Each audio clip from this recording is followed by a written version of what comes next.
So a really great way to get more veggies into your diet is with this beautiful carb-free lasagna. Use wide, thin noodles of squash and zucchini instead.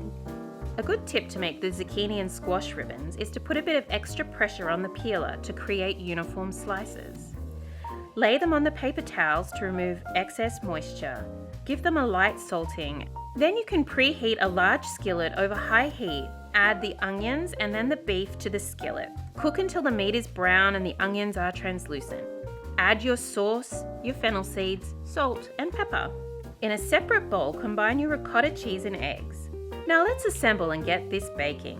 We're going to do one layer of zucchini and yellow squash ribbons. Then we're going to top it with the meat, and then with ricotta, and finally the mozzarella, and repeat again.